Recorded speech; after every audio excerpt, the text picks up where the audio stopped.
दुनिया की सबसे कीमती चीज वो एक सेकंड है जो अभी गुजर गया और अरबों रुपए देकर भी वापस नहीं आएगा। ये कहानी आर्यन की है, जिसकी जिंदगी में वक्त ही उसका सबसे बड़ा दुश्मन और सबसे बड़ा उस्ताद बना। आर्यन का बचपन एक ऐसे घर में बीता जहां छत से बारिश का पानी नहीं बल्कि बेबसी और गरीबी टपकती थी। उसे आज भी याद है जब स्कूल पिकनिक के लिए उसने पिता से मात्र 200 रुपये मांगे थे। उसके पिता ने कुछ कहने के बजाय अपनी फटी हुई जेब दिखाकर अपना सिर शर्म से नीचे झुका लिया था। उस दिन आर्यन को अपनी गरीबी पर गुस्सा नहीं आया, बल्कि उसे अपने हालात पर बहुत तरस आया था। गांव की गलियों में जब वो नंगे पैर दौड़ता तो लोग उसका मजाक उड़ाते कि ये क्या रेस जीतेगा।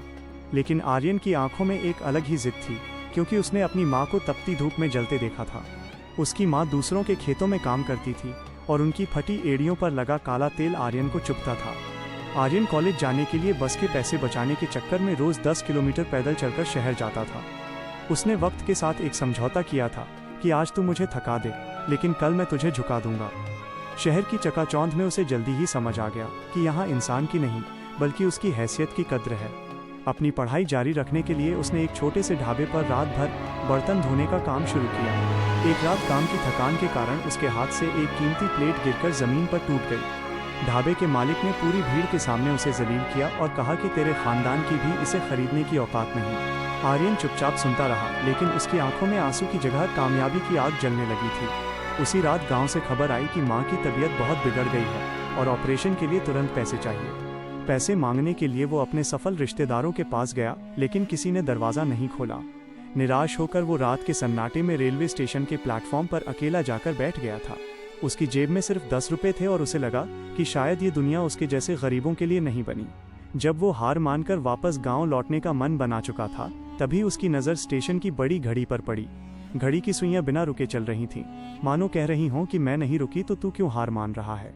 वही एक पल आर्यन की जिंदगी का सबसे बड़ा मोड़ साबित हुआ और उसने अपने आंसू पोंछ लिए। उसने तय किया कि वो अब किस्मत को दोष नहीं देगा और अपनी मेहनत से अपनी तकदीर खुद लिखेगा। उसने रद्दी की एक दुकान से कोडिंग की कुछ फटी पुरानी किताबें बहुत कम दाम में खरीदी। दिन में मजदूरी करना और रात को सड़क की स्ट्रीट लाइट के नीचे पढ़ाई करना उसका नया नियम बन गया। लोग उसे पागल कहते थे क्योंकि वो सोता नहीं था, लेकिन उसे अपनी माँ के फटे हुए हाथ याद आते थे। उसने अपनी जिंदगी की पहली मोबाइल ऐप एक टूटे हुए स्क्रीन वाले पुराने मोबाइल फोन पर बनाई थी। आर्यन ने सीखा कि वक्त सबको मिलता है जिंदगी बदलने के लिए, पर जिंदगी दोबारा नहीं मिलती वक्त बदलने के लिए। उसने एक ऐसा सॉफ्टवेयर तैयार किया जो छोटे किसानों को फसल बेचने के लिए सीधे बाजार से जोड़ सके। शुरुआती 2 सालों तक उसे एक भी रुपया नहीं मिला और लोग कहने लगे कि ये सब बेकार का काम है। लेकिन आर्यन का माइंडसेट अब किसी नौकर जैसा नहीं बल्कि एक बड़े लीडर और मालिक जैसा हो चुका था। जब पूरी दुनिया सो रही होती या पार्टियों में नाच रही होती, तब आर्यन अपने कंप्यूटर कोड्स के साथ लड़ रहा होता। उसकी मेहनत का शोर अब उसकी खामोशी को चीरने लगा था और उसकी चर्चा बड़े शहरों तक पहुंच गई। फिर वो ऐतिहासिक दिन आया जब एक बहुत बड़ी टेक कंपनी ने उसके आइडिया को खरीदने का प्रस्ताव रखा। कंपनी ने उसे 50 करोड़ रुपए का ऑफर दिया, लेकिन आर्यन ने अपना सपना बेचने से साफ मना कर दिया। उसने अपनी खुद की कंपनी खड़ी की और हजारों लोगों को रोजगार देकर एक नया साम्राज्य स्थापित किया। आज आर्यन के पास करोड़ों का कारोबार है और वो देश के सबसे सफल युवाओं में से एक गिना जाता है। आज भी वो वही पुरानी घड़ी पहनता है जो उसने उस रात रेलवे स्टेशन पर देखी थी। जब वो अपनी माँ को अपने प्राइवेट जेट में बिठाकर गांव ले गया तो पूरे गांव के लोग हैरान रह गए। जो लोग कल तक उसे बेचारा और आवारा कहते थे, आज वे अपने बच्चों को आर्यन जैसा बनने की सलाह देते हैं। आर्यन ने अपनी स्पीच में कहा कि मैंने वक्त को नहीं बदला, मैंने बस वक्त की इज्जत करना सीख लिया। उसने साबित कर दिया कि अगर आपके अंदर जिद हो तो फटी जेब आपकी उड़ान को कभी नहीं रोक सकती। आपकी आज की मेहनत और आपका पसीना ही कल के सुनहरे भविष्य की असली पहचान बनेगा। अगर आप आज भी बिस्तर पर लेटे हुए सिर्फ मोबाइल देख रहे हैं तो आप अपना सबसे कीमती वक्त खो रहे हैं।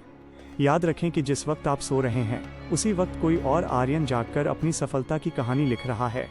वक्त का तमाचा जब इंसान को पड़ता है तो उसकी गूंज पूरी उम्र और पूरी दुनिया को सुनाई देती है।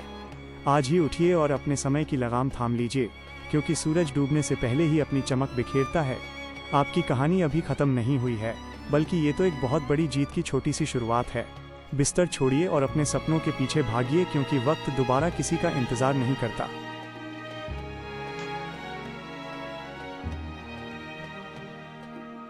अगर आपको आर्यन की ये प्रेरणादायक कहानी पसंद आई हो तो वीडियो को लाइक ज़रूर करें, चैनल को सब्सक्राइब करें और कमेंट में लिखें टाइम इज पावर, ताकि ऐसी और दिल छू लेने वाली कहानियां आप तक पहुंचती रहें।